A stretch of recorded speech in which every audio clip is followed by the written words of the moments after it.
नमस्कार दोस्तों, स्वागत है आपका हमारे YouTube चैनल हिंदू दिव्य दर्शन में।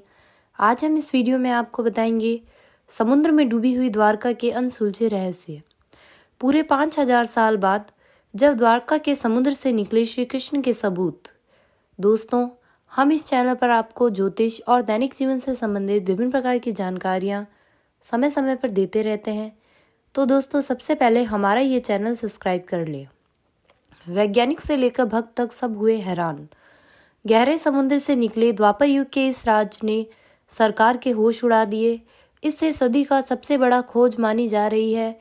हालांकि समुद्र से निकले इस राज पर वैज्ञानिकों का शोध चल रहा है और जैसे ही इसकी जांच पूरी होगी पूरे भारत में इस तहलका मच जाएगा। श्री कृष्ण जो इस देश की आत्मा में बसते हैं, उनसे जुड़ी पुरानी चीज़ों का मिलना किसी बड़ी उपलब्धि से कम नहीं है। माना जा रहा है कि वैज्ञानिकों ने इसके विषय में और भी कई सारी बातों का खुलासा किया है।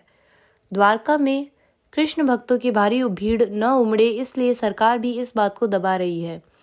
लेकिन हम आपको इस राज के बारे में ज़रूर बताएंगे। बताया जा रहा है कि न सिर्फ श्री कृष्ण से जुड़े सबूत बल्कि वैज्ञानिकों को उस गहरे समुद्र में कृष्ण के महल के टुकड़े भी मिले हैं। तो आखिर द्वारका के उस गहरे समुद्र में और कितने राज दफन हैं, आइए जानते हैं। वैज्ञानिकों ने किए अनेकों रहस्यमयी खुलासे। हिंदू धर्म के प्रमुख 4 धामों में से एक भगवान श्री कृष्ण की नगरी द्वारका गुजरात के काठियावाड़ क्षेत्र में अरब सागर पर स्थित है। हिंदू धर्म के द्वारका का बड़ा ही ऐतिहासिक और पौराणिक महत्व है। माना जाता है कि द्वापर युग में आदि द्वारका समुद्र में डूब गई थी और आज भी द्वारका में समुद्र की इस काली गहराई में अनेकों रहस्य को अपने अंदर समेटे हुआ है। आए जाने वैज्ञानिक द्वारका के उस समुद्र में नई नई खोजों का दावा करते रहते हैं, लेकिन बीते कुछ दिनों में द्वारका के समुद्र से जिन चीज़ों का खोज हुई है वो सबको चौंकाने वाली है। द्वारका के समुद्र में छुपे रहस्यों पर 2005 से शोध चल रहा है, जिसकी सहायता हेतु भारतीय नौसेना की भी तैनाती की गई। माना जा रहा है कि द्वारका के इस समुद्री अभियान में 200 से अधिक द्वापर युग के अवशेष मिले हैं। सबसे पहले 2005 और इसके बाद 2007 में भारतीय नौसेना के गोताखोरों ने पुरातत्व विभाग के निर्देशन में द्वारका नगरी के अवशेषों का पता लगाया। इन खोज में द्वारका द्वापर युग और श्री कृष्ण की कहानियों का सच पाया गया। यहाँ से मिले कुछ अवशेषों ने यह साफ कर दिया कि यहाँ आज से 5000 साल पहले द्वारका नगरी मौजूद थी और समुद्र से निकले ये चीजें श्री कृष्ण की ही है। महाभारत की द्वारका का क्या है हिम युग से संबंध। 2005 की उस अभियान में द्वापर युग में ढेर सारे नमूने मिले थे, जिन्हें देश विदेश की प्रयोगशाला में भेजा गया। इनके बारे में पता लगाया गया। गोताखोरों ने 40,000 वर्ग मीटर में अवशेषों की खोज की और भवन के खंडर के नमूने इकट्ठे किए। पुरातत्व विशेषज्ञ के द्वारा यह बताया गया कि यह विशाल खंड है जो श्री कृष्ण के भवन या उनकी राजगद्दी का हिस्सा हो सकते हैं। हालांकि उन सभी खोजों के बाद हमेशा की तरह वैज्ञानिकों ने यह तर्क दिए कि हिमयुग की समाप्ति के साथ समुद्र का जल स्तर बढ़ा और इसके साथ ही दूर दूर तक के बसे हुए शहर डूब गए। वह कहते हैं कि उन्हीं में से द्वारका भी एक नगरी है। अब सबसे बड़ा सवाल यह है कि हिमयुग तो आज से 10,000 वर्ष पहले खत्म हुआ था, जबकि श्री कृष्ण की द्वारका नगरी 5,000 वर्ष पहले थी। तो आखिर श्री कृष्ण की यह द्वारका नगरी डूबी कैसे? वैज्ञानिकों ने इसका स्पष्ट उत्तर नहीं दिया, लेकिन हिंदू धर्म ने इसका उत्तर कई युगों पहले ही दे दिया था। मान्यता है कि कंस का वध करने के बाद जरासंध के आक्रमण से बचने के लिए कृष्ण ने मथुरा छोड़ने का फैसला लिया और वे अपने समस्त बंधु बांधवों के साथ द्वारका में आकर बस गए। उस प्राचीन द्वारका को कृष्ण ने ही बसाया था। क्या श्री कृष्ण ने नहीं बनाई थी द्वारका नगरी?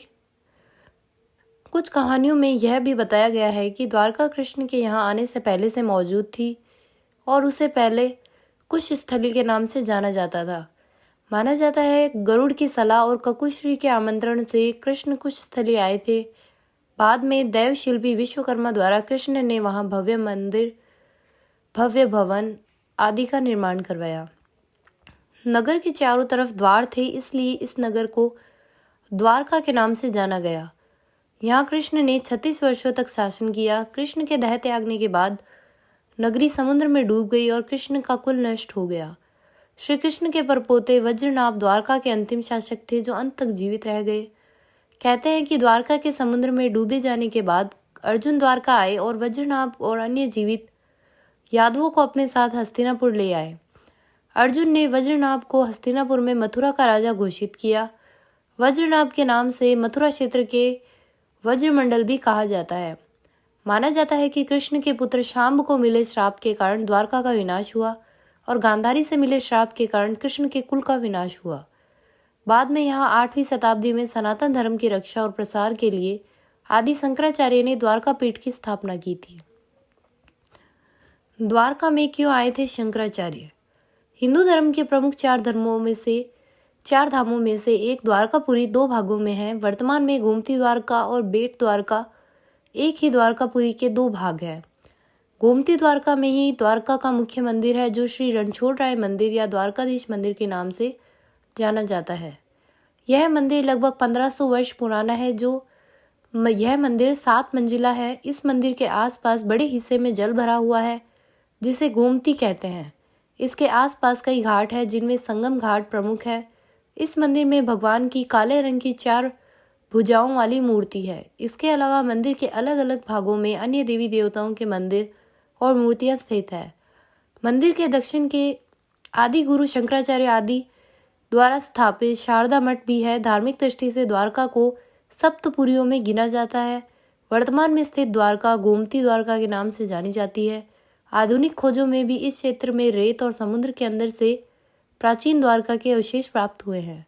द्वारका में स्थिति और बनावट समुद्र के बीच द्वीप पर बने किले के समान है। तो आखिर आप कब द्वारका जा रहे हैं? हमें कमेंट करके ज़रूर बताइएगा और हमारा ये चैनल सब्सक्राइब करना ना भूलिएगा। तो दोस्तों, मिलते हैं ऐसे ही किसी और अन्य वीडियो के साथ। धन्यवाद।